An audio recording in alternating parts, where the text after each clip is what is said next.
నూలులో శతాబ్దాల గౌరవం, పట్టు పరంపరకు ప్రతీక, సంప్రదాయానికి శాశ్వత చిరునామా సఖీ. మకర రాశి వారికి ఈ సంవత్సరం ఏ విధంగా ఉండబోతుంది? మకర రాశి అనగానే మనకి ఉత్తరాషాఢ 2, 3, 4 పాదాలు, శ్రవణం 1, 2, 3, 4 పాదాలు, ధనిష్ట 1, 2 పాదాలు. ఈ నక్షత్రాల సమూహంతో మనకి మకర రాశిలోకి వస్తుంది. మకర రాశి అంటేనే సాధారణంగా మొసలి మనకి ఇచ్చే సైన్ అది. సో మొసలి ఏంటంటే నీటిలో ఉంటేనే దాని బలం అండి, నేల మీద ఉంటే అంత బలం ఉండదు. సో వాళ్ళకి ఏంటంటే వాళ్ళ బలం బలహీనతలు వాళ్ళకి బాగా తెలుసు. కాబట్టి వాళ్ళు ఎక్కడ ఎలా మెలగాలో, ఎక్కడ ఎలా మాట్లాడాలో, ఎక్కడ మన పై చేయి ఉంటుందో, ఎక్కడ మనం చొరవ తీసుకోవచ్చో, ఎక్కడ మనం లౌక్యంగా ప్రవర్తించవచ్చో, ఇవన్నీ వాళ్ళకి చాలా బాగా తెలుసు. సో వీళ్ళకి ఇష్టమైన దేవుళ్ళు వచ్చేసి అమ్మవారు, శివుడు అండి. అలాగే వీరు ప్రస్తుతం మటుకు శని పరిపూర్ణంగా 3rd హౌస్లో బాగున్నాడు. 3rd హౌస్ అంటే జనాల సహాయ సహకారాలు, కమ్యూనికేషన్ స్కిల్స్, రైటింగ్ స్కిల్స్. అలాగే మనకి తమ్ముడు కానీ చెల్లెలు కానీ, 3rd హౌస్ అంటే మనకి సిబ్లింగ్స్ అనమాట, అంటే మన బ్రదర్స్ కానీ సిస్టర్ కానీ వాళ్ళకి చాలా బాగుంటుంది. అలాగే రాహుకేతుల బలం కూడా బాగానే ఉన్నట్టు చెప్పుకోవాలి. మెయిన్గా మటుకు సప్తమ స్థానంలో గురువు 2nd జూన్ నుంచి స్టార్ట్ అవుతుంది. సో సంవత్సర కాలం పాటు బాగుంటుంది. సో అన్నిటికన్నా బెస్ట్ రాశి నన్ను అడిగితే సాధారణంగా మిథున రాశి ఫస్ట్ అండి, 2nd అలాగే మనకి తులారాశి, 3rd వచ్చేసి మనకి మకర రాశి బెస్ట్ అండి. ఈ 12 రాశుల్లో ఈ సంవత్సరం వాళ్ళకి గురుబలం 2nd జూన్ నుంచి స్టార్ట్ అవుతుంది. ఒక్కసారి అది 2nd జూన్ నుంచి స్టార్ట్ అయిందంటే సంవత్సరం కాలం పాటు అంతా అక్కడే ఉంటారు. కాబట్టి అనుకున్న పనులన్నీ ఖచ్చితంగా నెరవేరుతాయి. డబ్బుకేం లోటు ఉండదు. నిరుద్యోగులు ఉద్యోగం రావడం, ఉద్యోగస్తులు promotions, name and fame, boss నుంచి మన్నన, మనకి ఫారెన్ టూర్ విజిట్స్, అసైన్మెంట్స్ రావడం అన్నీ జరుగుతాయి. విద్యార్థులకు సువర్ణావకాశం అని చెప్పుకోవచ్చు. సో పట్టిందల్లా బంగారం అని చెప్పుకోవచ్చు. ఫైనాన్షియల్గా ఆర్థికంగా చాలా బాగుంటుంది. ఆరోగ్యం బాగుంటుంది. ఆయుష్ బాగుంటుంది. అలాగే ఇంట్లో గృహిణులకి మానసిక ఒత్తిడి తగ్గుతుంది. అలాగే దైవభక్తి పెరుగుతుంది. అలాగే సప్తమ స్థానంలో మామూలుగా జాతకరీత్యా లగ్నం నుంచి సప్తమ స్థానంలో గురువు ఉంటే కనుక గుడి కట్టించడం, లేదంటే ఓల్డేజ్ హోమ్ కట్టించడం, లేదంటే ఎన్జిఓ ఆర్గనైజేషన్ స్టార్ట్ చేయడం అనేది జరుగుతుంది.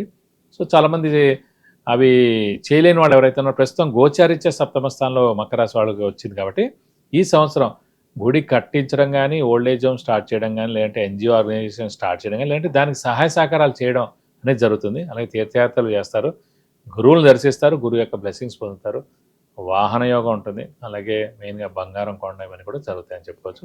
ఎక్స్ట్రాడినరీగా ఉంటుందని చెప్పుకోవచ్చు మకర రాశికి. ఓకే, మరి ఇంకేమైనా పరిహారాలు తెలియజేస్తారా? మరి మెయిన్గా పరిహారాలు వచ్చేసి ప్రస్తుతం గురువు మనకి 1st జూన్ దాకా 6వ స్థానంలో ఉంటాడు. కాబట్టి వీలైతే ప్రతి గురువారం ఉపవాసం ఉండడం, అలాగే దత్తాత్రేయ స్వామిని ఎక్కువగా ఆరాధించడం, ప్రతిరోజు దత్తాత్రేయ స్వామి అష్టోత్తరం చదువుకోవడం, అలాగే వీలైతే కనుక ప్రతి గురువారం దత్తాత్రేయ స్వామి టెంపుల్కి వెళ్ళి 41 ప్రదక్షిణాలు చేసి వీలైతే కనుక అభిషేకంగా నచ్చనిగా ఆయన చేయిస్తే కనుక మీకు అన్ని విధాలా మంచి చేకూరుతుంది. తదుపరి కుంభరాశి వారికి ఈ సంవత్సరం ఏ విధంగా ఉండబోతుంది? కుంభరాశి వారు అనగానే మనకి ధనిష్ట 3, 4 పాదాలు, శతభిషం 1, 2, 3, 4 పాదాలు, పూర్వభద్ర 1, 2, 3 పాదాలు. ఈ నక్షత్రాల సమూహంతో మనకి కుంభరాశిలోకి వస్తుంది. కుంభరాశి వారు సాధారణంగా అంటే దైవబలం, దైవానుగ్రహం పరిపూర్ణంగా ఉంటుందండి. ఎందుకంటే శతభిషం నక్షత్రం అనేది రాహు నక్షత్రం. సో దాంట్లో దైవం ఎక్కువగా ఉంటుంది. సాధారణంగా పూర్వభద్ర నక్షత్రం కూడా అందులోనే ఉంది. పూర్వభద్ర నక్షత్రానికి అధిపతి గురువు అండి. కాబట్టి దైవ బలం, దైవానుగ్రహం పరిపూర్ణంగా ఉండే రాశి కుంభరాశి అనమాట. సాధారణంగా ధనుసు రాశి, మీన రాశి అధిపతి గురువు కాబట్టి వాళ్ళకి ఎలాగో దైవబలం, దైవానుగ్రహం ఉంటుంది. కానీ ఇందులో ఈ నక్షత్రం కూడా కలయిక ప్లస్ ఈ శతభిషం మెయిన్గా ఉండడం, ఆ కుంభరాశి మటుకు దైవబలం, దైవానుగ్రహం పరిపూర్ణంగా ఉంటుంది. భక్తి కూడా చాలా ఉంటుంది. కొంచెం అప్పుడప్పుడు వాళ్ళకి ఏంటంటే బద్ధకం ఉంటుందండి. ఆ బద్ధకంతో పాపం పనులని ఆలస్యం అయిపోతుండే అంతే. మిగతా అన్నీ కూడా బెస్ట్ వే ఉంటాయి. కానీ కొంచెం బద్ధకంతో పనులన్నీ ఆలస్యం అయిపోతుంటాయి. వీళ్ళకి ఇష్టమైన దేవుడు కూడా వినాయకుడు, వెంకటేశ్వర స్వామి, అలాగే దత్తాత్రేయ స్వామి అంటే ఎక్కువగా ఇష్టం ఉంటుంది. సో వీరికి ఏంటంటే మెయిన్గా లాస్ట్ ఫేజ్ ఏలినాట్స్ అనేది ఇంకొక ఏడాదిలో వీళ్ళకి వెళ్ళిపోతుంది, ఏడాది అనే అర్థంలో.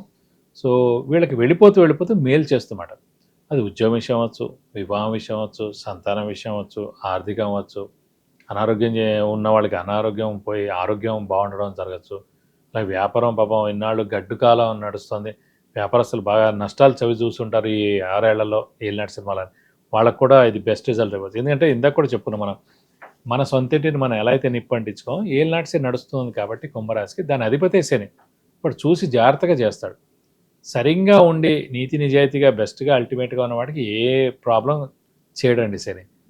మ్యానిపులేటింగ్ చేసి, ప్రాబ్లమేటిక్ చేసి, అబద్ధాలు ఆడి ఎవరిదో ఏదో దొబ్బేద్దామని ట్రై చేసేవాళ్ళు మటుకు వాళ్ళు అంత మటుకు చూస్తాడు. అంటే ఇది పరాభవనామ సంవత్సరం, పరాభవం తప్పదన్నమాట. కాబట్టి ఈ కుంభరాశి మటుకు తప్పకుండా మేలు జరుగుతుంది. ప్రస్తుతం ఏంటంటే గురుబలం మనకి 1st జూన్ దాకా ఉంది కాబట్టి ఎలాంటివి మెయిన్ పనులు, మేజర్ పనులు, ఒక జాబ్ కానివ్వండి, వివాహం కానివ్వండి, సంతానం కానివ్వండి, వ్యాపార ఇవన్నీ కూడా మనం ఫస్ట్ మే లోపల ఫస్ట్ జూన్ లోపల ఫాస్ట్గా చేసుకోవాలి. చేసుకుంటే మనం సేఫ్ సైడ్గా ఉన్నట్టు.